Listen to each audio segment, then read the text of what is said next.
नमस्ते मैम, नमस्ते सर। नमस्कार। क्या नाम है आपका? सर मेरा नाम साउंड रैन एक्टर है सर। कहाँ से आप?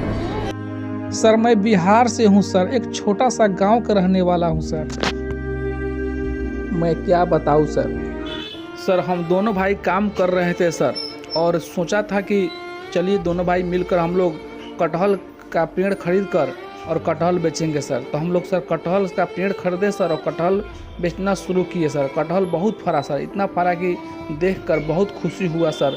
और सभी लोग आकर देख रहा था, बोल रहा था अरे बहुत अच्छा आपका कटहल है। लेकिन क्या करें सर, मजबूरी ये बात है कि जब हम लोग कटहल जब हो गया, जब बड़ा जब हो गया, तो हम सोचे कि इसको बेचने के लिए बहुत सारे ऐसे व्यापारी लोग आते थे।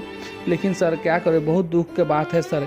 एक रोज़ सर कटहल सर रात में सर कुछ चोर आया और पूरा सर चुरा कर ले गया सर। सो देख कर सर बहुत दुख लगा सर। क्या बताएं सर, मुझे कुछ समझ में नहीं आ रहा था सर कि कैसे हो गया।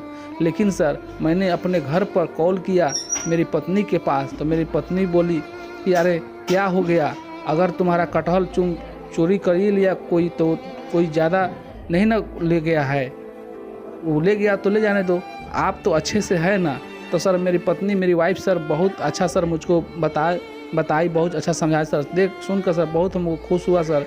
हम दोनों भाई सर फिर सोचे कि क्या करें क्या नहीं। तो एक आदमी आया, बोला अरे भाई तुम इतना अच्छा काम करते हो और इतना अच्छा तुम गाना गाते हो, एक बार इंडियन आइडल में ट्राई करो, तुम्हारा किस्मत आगे बहुत ले जाएगा। तो सर मैंने उनको बात समझ कर सर, मुझे कुछ समझ नहीं आ रहा था, कुछ बहुत अंदर से दुखी था। लेकिन फिर भी सर मैंने बोला कि ठीक है भाई, इसको मतलब इंडियन आइडल है कहाँ, क्योंकि मैं इंडियन आइडल के बारे में जानता नहीं था। तो बोला अरे यार मुंबई में है, तुम जाओ मुंबई में और इंडियन आइडल में जा गाना गाओ। तो सर मैं इंडियन आइडल में सर मैं जब आया तो आप लोगों को देखकर सर मैं ढंग रह गया सर। आप लोगों को सर मोबाइल पर देखता हूँ सर, टीवी पर देखता हूँ सर, बड़े बड़े सर पोस्टर पर देखता हूँ सर। तो प्लीज़ मैं इंडियन आइडल में आया हूँ, मुझे सपोर्ट करिए सर। और मैं जो कटहल सर, मैं जो पैसा रखा था वो कटहल का पेड़ खरीदा सर, और पैसा सर ख़त्म हो गया सर, मैं कंगाल हो गया सर। तो प्लीज़ मुझे सपोर्ट करिए। और क्योंकि सर मैं बहुत दुख भर के मैं आया हूँ सर, ताकि मैं अपने भाई को, मेरी पत्नी को, मेरे घर को सर मैं खुशी दूँ सर। प्लीज़ सर, और प्लीज़ मुझे सपोर्ट कीजिए। हम मेरे जितने भी लोग देख रहे हैं तो प्लीज़ मुझे सपोर्ट करिए। मैं गाने जा रहा हूँ, जिसमें कुछ गलती होगी तो सर मुझे माफ़ करिएगा सर, क्योंकि मैं फर्स्ट बार मैं इंडियन आइडल का स्टेज पर आया हूँ सर। प्लीज़ सर। शब्दों के द्वारा कविता बोलेंगे, गाना गाएंगे, क्या करेंगे? क्या बताया सर, मैं अपने किस्मत पर गाना गाने जा रहा हूँ सर। हिंदी फिल्म में गाना है सर। चलिए, मैं बहुत उत्सुक हूँ।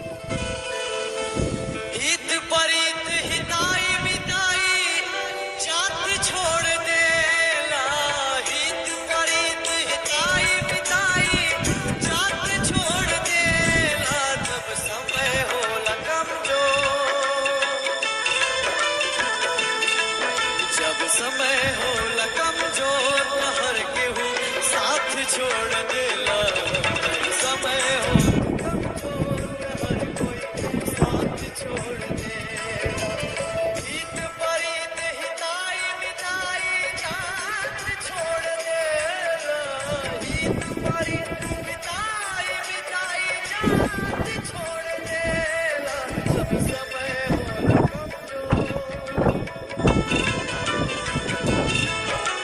समय हो कमजोर हर कोई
ऐसा इतना अच्छा कैसे गा सकता है। मुझे ना सच में ऐसा लगता है कि जब मैं ऐसे रियलिटी शोज़ पे आती हूँ, इतना टैलेंट देखते हैं हम, और आप तो मतलब मैं कुछ बोल नहीं सकती हूँ। I don't think I am capable. ये संगीत कहाँ सीखा, कैसे सीखा, कौन सी गलियों में?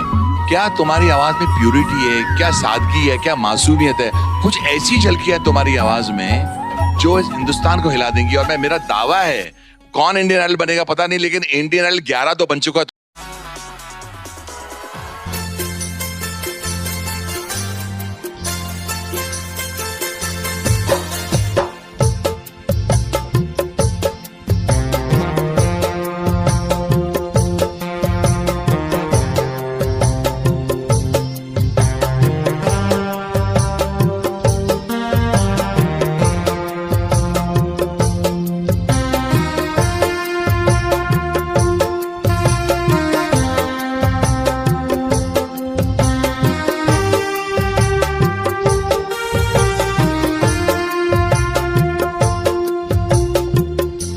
हम हैं गरीब, हमको रोटी कौन खिलाएगा।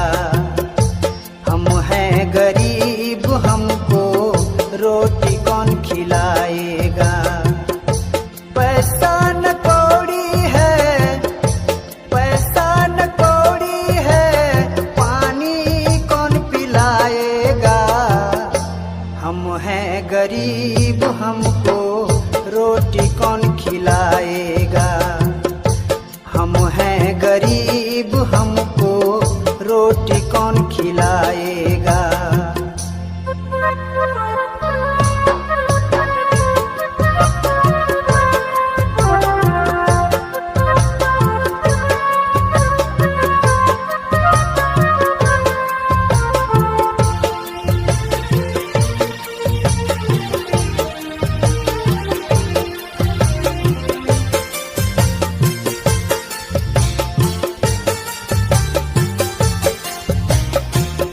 आज तक अब तक जिसे अपना थमाना, आज उसी ने मेरा सब कुछ छीना।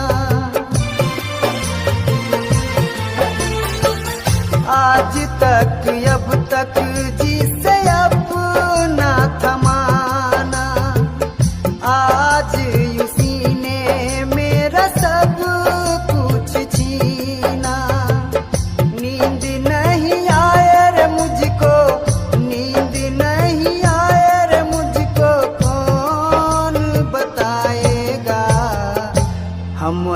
गरीब, हमको रोटी कौन खिलाएगा।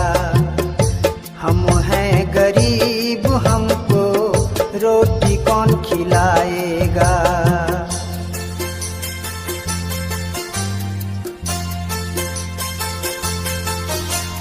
हो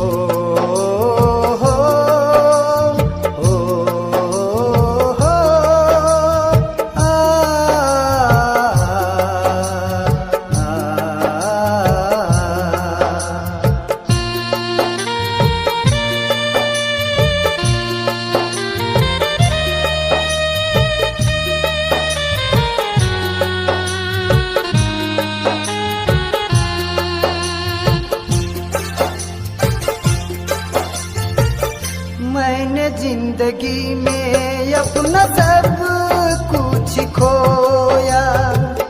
आज तक अब तक मैंने कुछ भी न पाया। मैंने जिंदगी में अपना सब कुछ खोया। आज तक अब तक मैंने कुछ भी न पाया। दिल मेरा रोए रे बंधु, दिल मेरा रोए रे बंधु, दिलासा कौन दिलाएगा। हम हैं गरीब, हमको रोटी कौन खिलाएगा। हम हैं गरीब, हमको रोटी कौन खिलाएगा।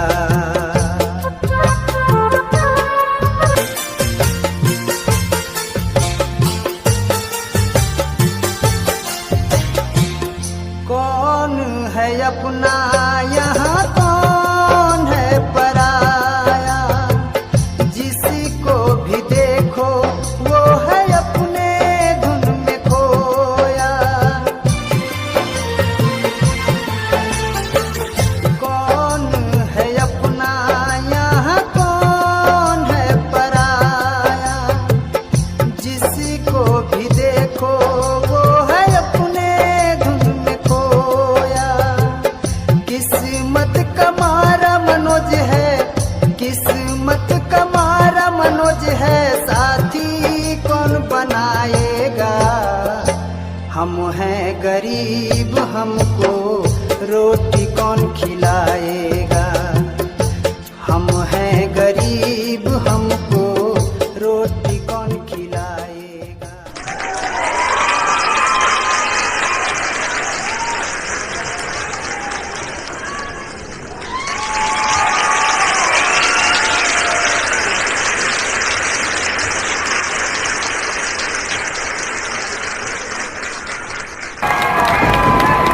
ये संगीत कहाँ सीखा, कैसे सीखा, कौन सी गलियों में, क्या तुम्हारी आवाज में प्यूरिटी है, क्या सादगी है, क्या मासूमियत है। कुछ ऐसी झलकियां है तुम्हारी आवाज में जो इस हिंदुस्तान को हिला देंगी। और मैं, मेरा दावा है, कौन इंडियन आइडल बनेगा पता नहीं, लेकिन इंडियन आइडल 11 तो बन चुका है तुम्हारी आवाज। एक्स्ट्रॉर्डिनरी। जब भी ये गाना कोई गाता है तो मुझे पूछता हूँ म्यूजिक को, वो आप हो, खुद हो, मतलब उसके यूं टुकड़े किए हैं। श्रेया रो रही है, मैं रो रहा हूँ, मतलब हम आज मुझे ऐसा लग रहा है कि म्यूजिक को मुझे दिल से सॉरी कहना चाहिए। मुझे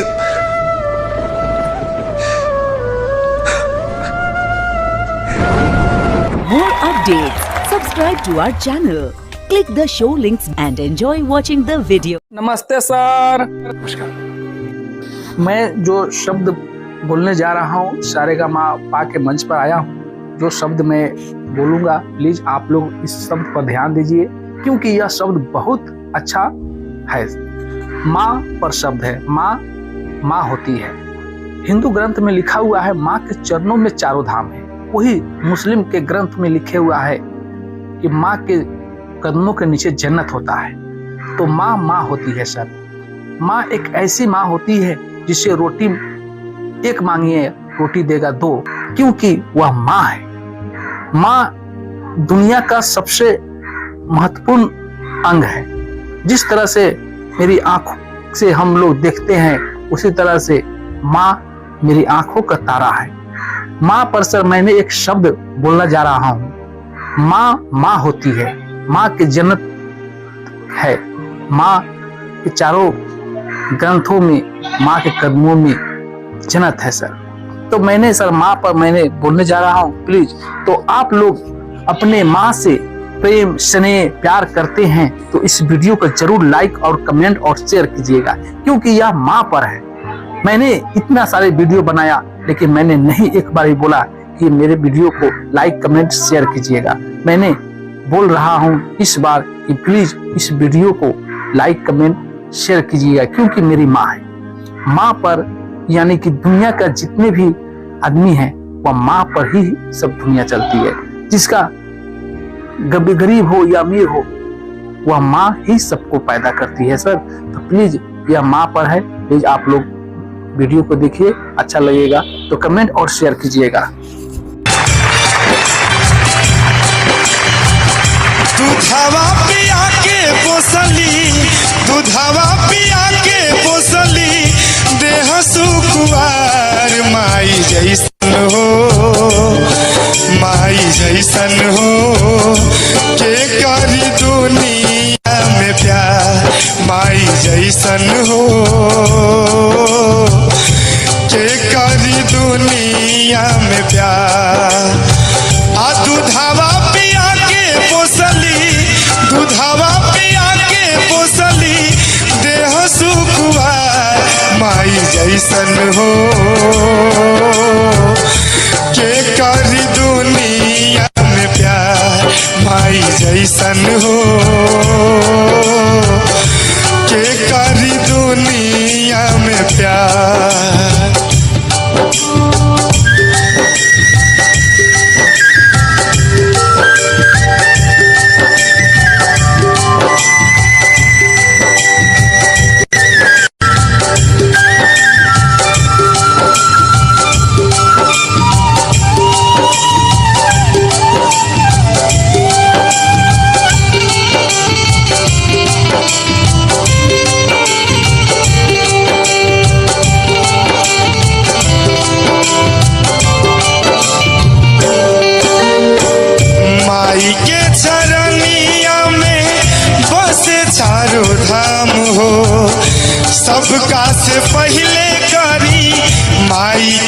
प्रणाम हो।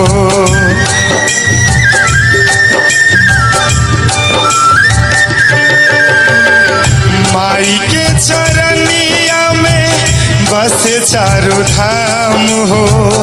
सबका से पहले करी माई के प्रणाम हो। बिना माई पूजले तीरथ, बिना माई पूजले तीरथ धाम बा बेकार। माई जैसन हो के करी दुनिया में प्यार।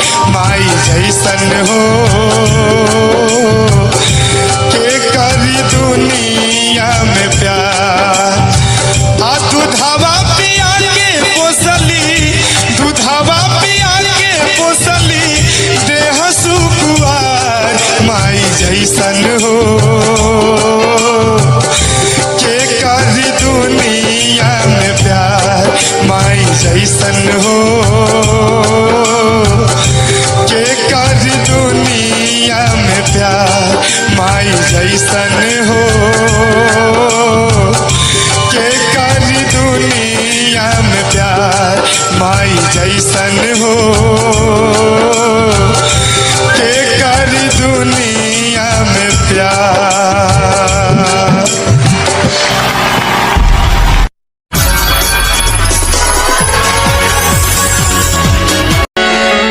जिंदगी एक किराए का घर है, एक ना एक दिन बदलना पड़ेगा। मौत जब तुझको आवाज देगी, मौत जब तुझको आवाज देगी, घर से बाहर निकलना पड़ेगा। मौत जब तुझको आवाज देगी, घर से बाहर निकलना पड़ेगा। जिंदगी एक किराए का घर है, एक ना एक दिन बदलना पड़ेगा। मौत जब तुझको आवाज देगी, मौत जब तुझको आवाज देगी, घर से बाहर निकलना पड़ेगा। मौत जब तुझको आवाज देगी, घर से बाहर निकलना पड़ेगा।